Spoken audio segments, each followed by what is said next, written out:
निज भाषा उन्नति अहे, सब उन्नति को मूल। बिन निज भाषा ज्ञान के, मिटत नहीं को सूल। अंग्रेजी पढ़ी के यद्यपि, सब गुण होत प्रवीण। पै निज भाषा ज्ञान बिन, रहत हीन के हीन। उन्नति पूरी है तभी, जब घर उन्नति होय। निज शरीर उन्नति किए, रहत मूढ़ सब कोय। निज भाषा उन्नति बिना, कब हुन यह है सोय। लाख उपाय अनेक यो, भले करे किन कोय।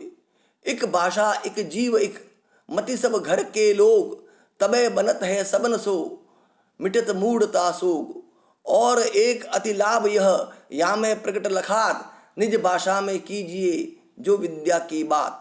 तेहि सुनि पावे लाभ सब, बात सुने जो कोय। यह गुण भाषा और मह, कबहु नाही होय। विविध कला शिक्षा अमित, ज्ञान अनेक प्रकार। सब देशन से लेकर हूँ, भाषा माही प्रचार। भारत में सब भिन्न अति, ताही सो उत्पाद। विविध देश मतहु विविध, भाषा विविध लखात। सब मिलता सो छाड़ी के, दूजे और उपाय। उन्नति भाषा की करहूँ, अहो भ्रातृगण आय। नमस्कार। आज हम आधुनिक हिंदी साहित्य के पुरोधा भारतेंदु हरिश्चंद्र के व्यक्तित्व एवं कृतित्व पर चर्चा करेंगे।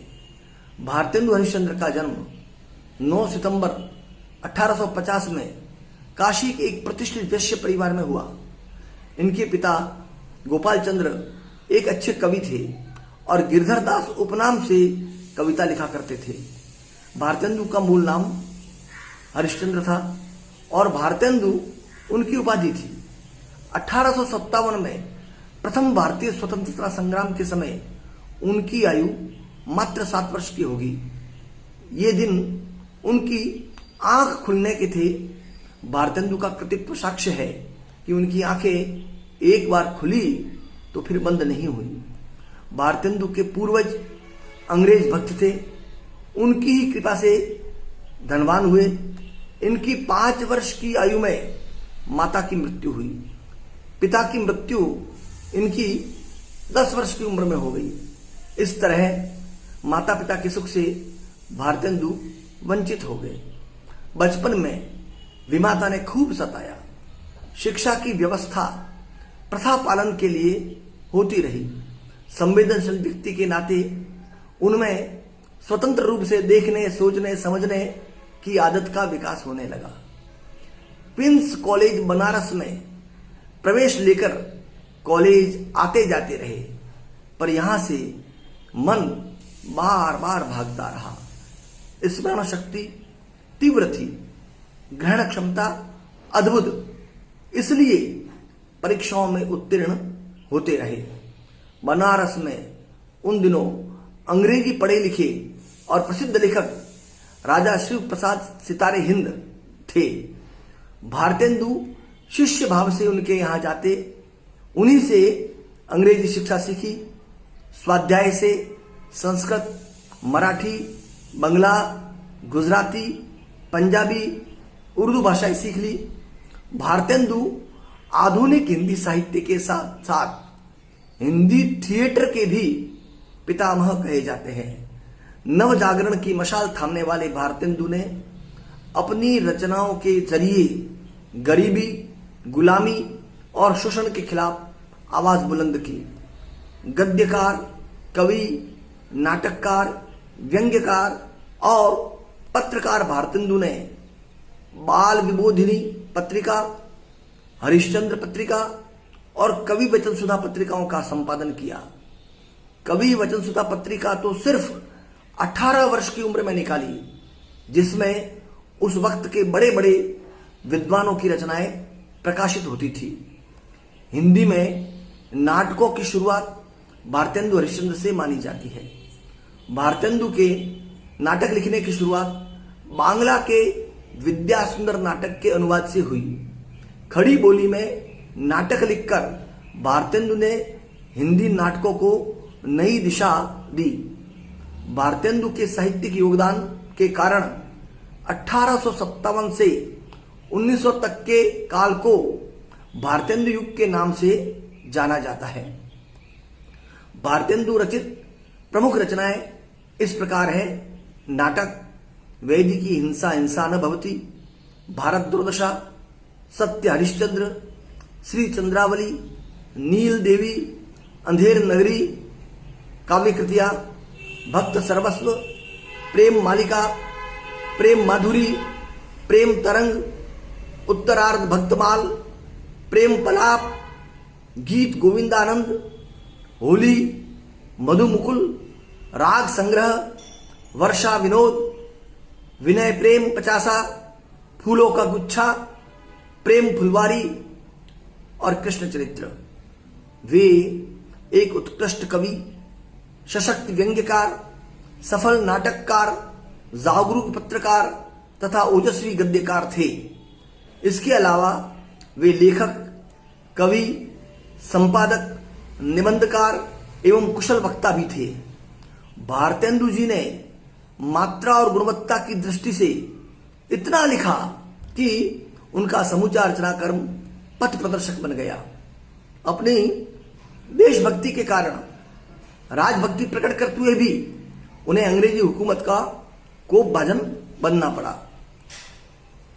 उनकी लोकप्रियता से प्रभावित होकर काशी के विद्वानों ने 1880 में उन्हें भारतेंदु की उपाधि प्रदान की। हिंदी साहित्य को भारतेंदु की देन भाषा तथा साहित्य दोनों ही क्षेत्रों में है। भाषा के क्षेत्र में उन्होंने खड़ी बोली के उस रूप को प्रतिष्ठित किया जो उर्दू से भिन्न है और हिंदी क्षेत्र की बोलियों का रस लेकर संवर्धित हुआ है। साहित्य सेवा के साथ साथ भारतेंदु जी समाज सेवा भी करते रहे। दीन दुखियों, साहित्यिकों तथा मित्रों की सहायता करना वे अपना कर्तव्य समझते थे। भारतेंदु जी की यह विशेषता रही कि जहां उन्होंने ईश्वर भक्ति आदि प्राचीन विषयों पर कविता लिखी, वहां उन्होंने समाज सुधार, राष्ट्र प्रेम आदि नवीन विषयों को भी अपनाया। उनकी कविता श्रृंगार प्रधान, भक्ति प्रधान, सामाजिक समस्या प्रधान एवं राष्ट्र प्रेम प्रधान है। भारतेंदु जी ने श्रृंगार के संयोग और वियोग दोनों ही पक्षों का सुंदर चित्रण किया है। पुष्टि मार्ग मानने वाले भारतेंदु जी कृष्ण भक्त थे। उनको कविता में सच्ची भक्ति भावना के दर्शन होते हैं।